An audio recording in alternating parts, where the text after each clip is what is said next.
Hi, my name is Lukas Butler. I am a control systems engineer and I work for Thermo Systems LLC in Reston, Virginia.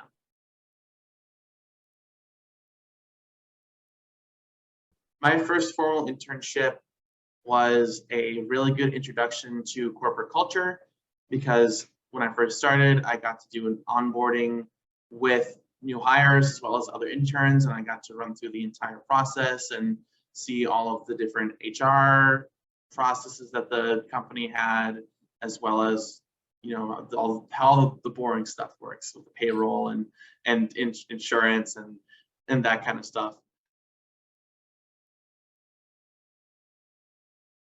Throughout my internship, I would say that I 90% of the time worked on real projects with all the teams that I got to interact with. And I would say that that would define my internship the most, is I really got to sink my teeth into real work and didn't just do assignments that my supervisors made up for me.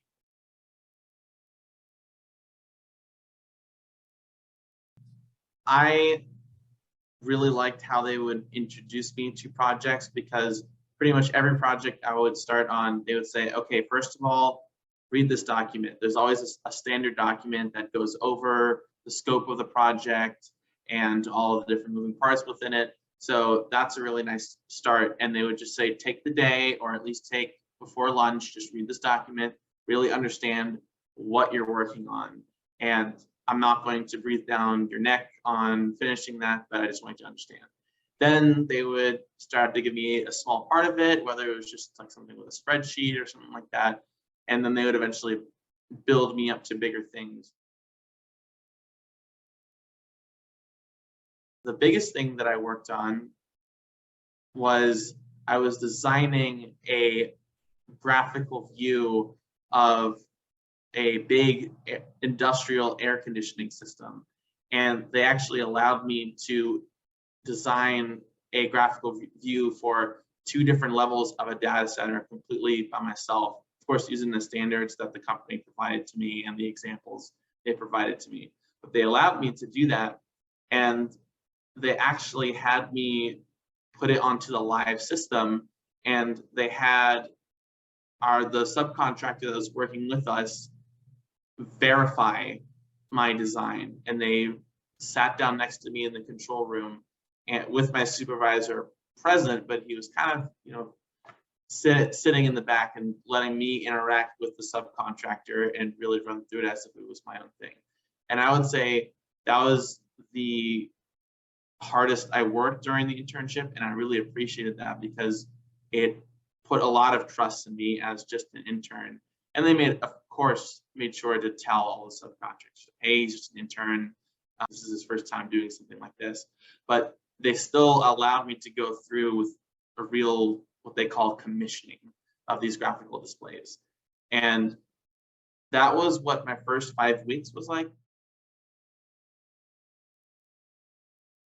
My second 5 weeks, I was more of me shadowing people on sites. I did a little bit of work, but most of it was just learning. And I got to watch coworkers run through different checklists on different sites, because that was the team that I was following. That was kind of their scope of work, was servicing different sites. So I got the best of both worlds, where I got to do a lot of observing, learning, and shadowing, but also got to work on big picture projects and got to see them put in action.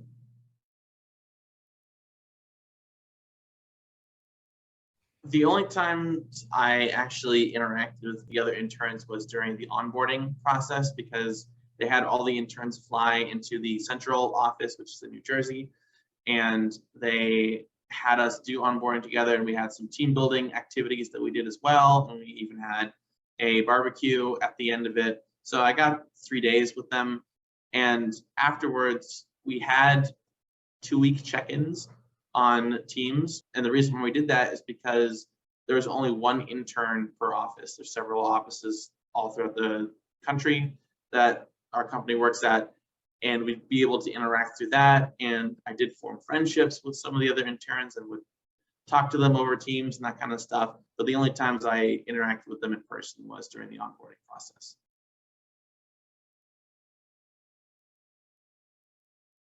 There are several different ways in which interns were recognized, ranging from very formal to pretty informal. My supervisor, first of all, was very quick to praise me and tell other coworkers within the office, hey, Lukas did this, by the way, and it was pretty great. They would also be sure to tell the media team within the company, and they would release a Friday roundup every week, and they always made sure to include intern achievements within this Friday roundup. And then during these 2-week checkups that I talked about, the supervisors would often join as well, and they would recognize different things the interns did, or they would directly tell the intern coordinator, and the intern coordinator would be like, hey, I heard from Albert this week that Lukas commissioned this really great graphical display. I'd love to tell you more about it.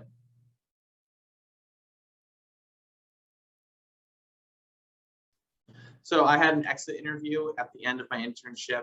I had 2 supervisors throughout the summer, one for the first 5 weeks, one for the next 5 weeks.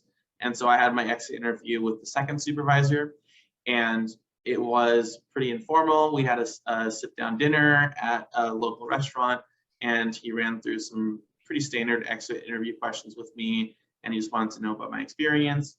And once we were done with the exit interview, he let me know that they were very impressed with my work and that they would likely have an offer for me in the works and to keep an eye out. So I gave them my personal email, which was how they contacted me. But in the intervening times, both supervisors also gave me their phone numbers.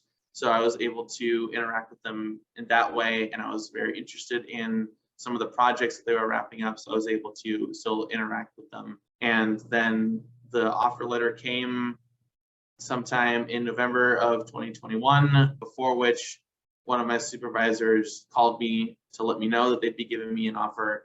And I had a very short and very informal interview at the offices, and that was that.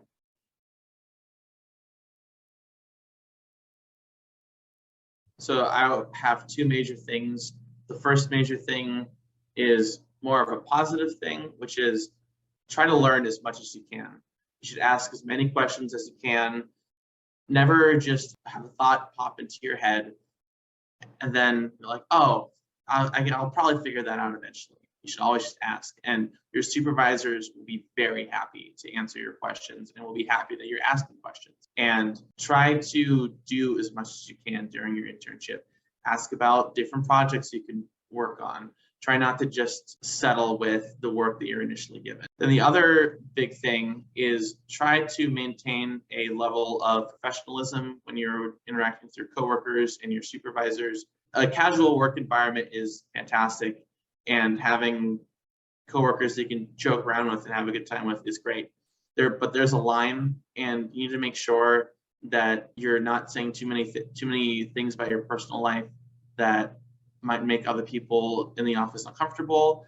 And also make sure you always know who you're talking to in terms of supervisors or managers and people above them on the management team. Even if they're joking around with you and you're having a good time, choose your words carefully. Just remember that everything you say during an internship is a big, long first impression. My biggest aha moment was that there are different ways that different people do things, and it can be not necessarily based on age. It can also be based on upbringing as well. I found that there could be a younger coworker that really found it very important to have a flexible work schedule. As long as they got their work done and did their 8 hours every day, that was the most important thing. But other coworkers, and these generally tended to be older coworkers, isn't always the case, but it tended to be older coworkers, were a lot more rigid with their schedules and generally tended to either go to site or come into the office very early in the day and stay late. And even though they didn't tell other coworkers directly that they should do that, they implied with their actions and how they spoke about it that they wished that more people would do that.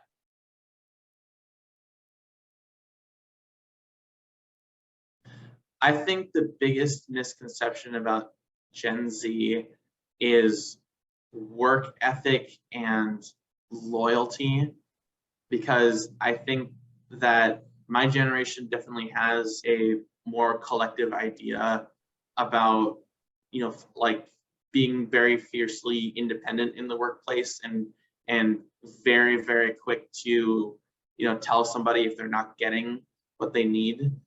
But I think that that can be misconstrued sometimes as them not being loyal to the company that they're working for, and them not being super concerned about the company's bottom line or anything like that. Because I very much believe that my generation, as long as it's getting what it needs in the workforce, are definitely super hard workers and super passionate, and bring really unique ideas to the workplace.